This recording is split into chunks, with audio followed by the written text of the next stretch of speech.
Hey out there. I just wanted to kind of introduce myself and tell you guys a little bit about me and how I'm doing. Now, I imagine many of you, like myself, are having some issues sleeping. Maybe your cortisol levels are elevated and stress is a little bit high. I mean, tensions are high, regardless of which side of the debate in this country that you're on right now. Uh, it's more polarizing than I think it's ever been that I've seen in my life. I mean, people flipping each other off in the street, throwing rocks at each other in the street, at each other's cars. I'm sure there's worse that I'm not even aware of. But it really, it takes a toll and it drains on you. But I just want to talk about my background a little bit. I'm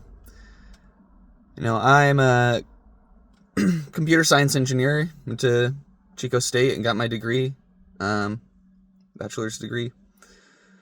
And I went around working a bunch of different places, eventually settling at a high-tech company, Intel. And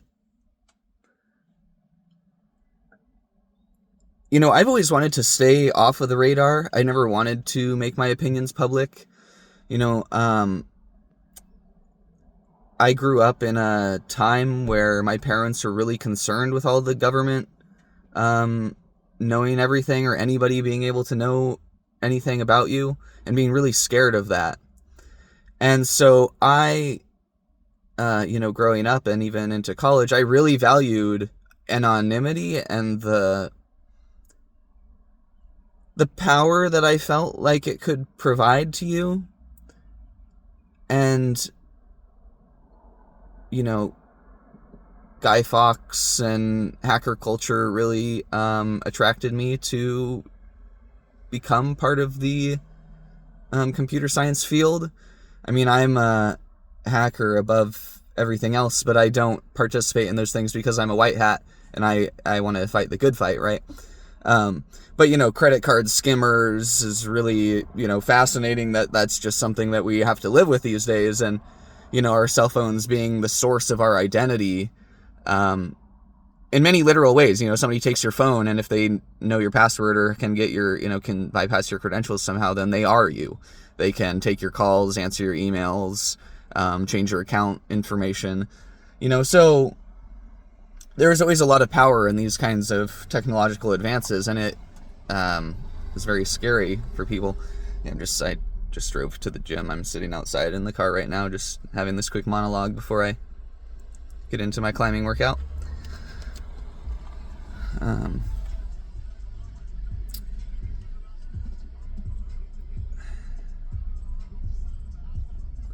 So, yeah, what I wanted to say, though, is that radicalization has really changed my perspective on that.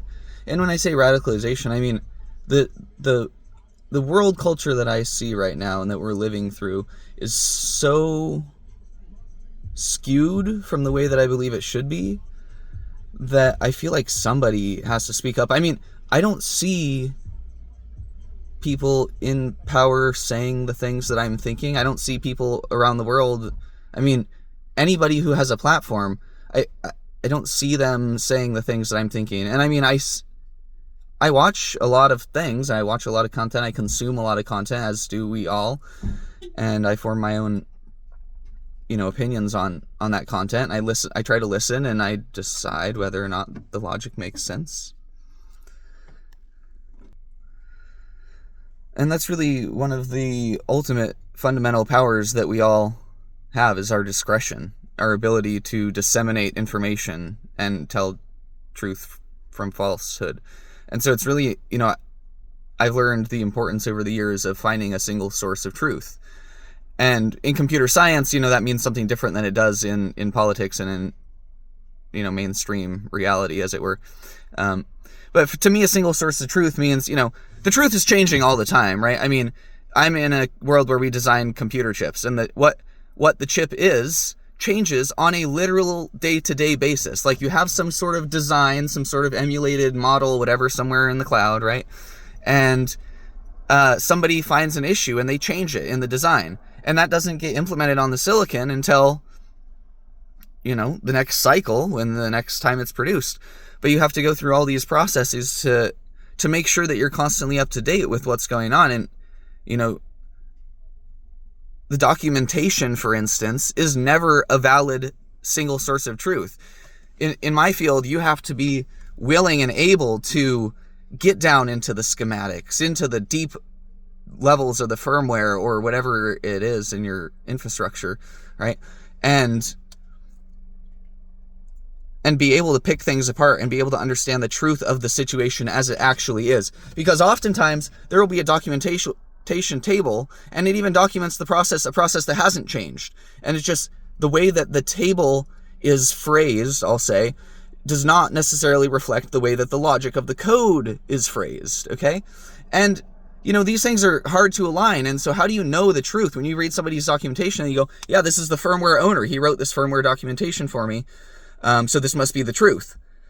But it's not the truth. The code is the truth. And so, you know, I've been fixated on this idea of finding truth. And, you know, to me, it starts with finding as many sources as possible, and then figuring out which of those sources rely on a chain of sequence, something that's not the chain. Individual links in the chain aren't, you know, logical fallacies, or, you know, you just have to evaluate things as you go and think about what you're saying and what you're agreeing to. And I think the mainstream media a lot of times has a hard time saying certain obvious things. Like, yes, we should fight, but we should also not hurt people. We should use our power, but we should use it to protect people. And, you know, the confusion is, well, what does that really mean? Okay, call your senator. No, that's not what I mean. I want everyone to get in their faces. I feel like that's the only way you make change. Sorry, I'm getting distracted. I'm going back to the policy. I was supposed to be talking about myself. But so, because this is very radicalizing to me, you know, and it's all kind of entangled right now.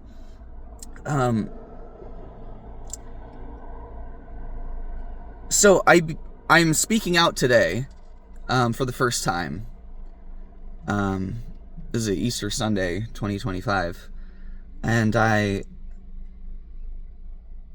I've decided that I will no longer be afraid of raising my voice and showing my face and speaking up for what I believe in, because what I believe in isn't very radical, and it's pretty clear and right.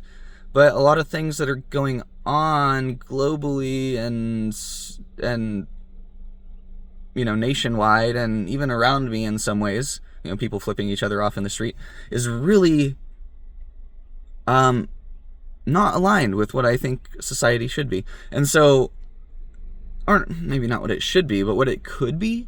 I prefer to think in those terms. I don't. Subjunctive mood is kind of a poison on our consciousnesses. But getting into the weeds again. Yeah, and so anonymity. Wow, you know, people make fun of like Trump and other people for inability to say certain words, but that's kind of a hard word to say. Anyway. I used to be obsessed with it and the idea of it. And I had all these ideas of making mesh networks and you know, things that were disconnected from the government in order to protect ourselves, in order to anonymize ourselves. But I'm done with the Guy Fawkes mask. I'm showing my face and I'm saying no more. I don't stand up for this, and I don't approve of this. And our relationships with our neighbors are important, and I'll try to be more clear about, you know, what that means in the future with my videos, and I hope to provide pointers to facts and not just opinions. And yeah, I don't really want to do this. I don't want to be on a platform. I don't want to be speaking my mind. I don't want to be in charge of, you know, anything like this. But I think it's time. I think it's time that I take the world and take politics seriously and start to take an actual stance and not just sit in the background and let it all happen, you know? We all have platforms today, and, you know, we should use the small platforms that we have.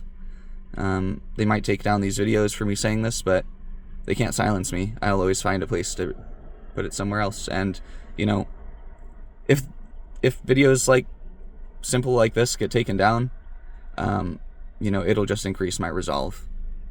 And I think a lot of people feel that way right now. So, with that, stay strong, keep working every day, and as my coach Hakeem Evans says, whatever you do every day, once you start, don't stop. Thank you, and I'll see you next time.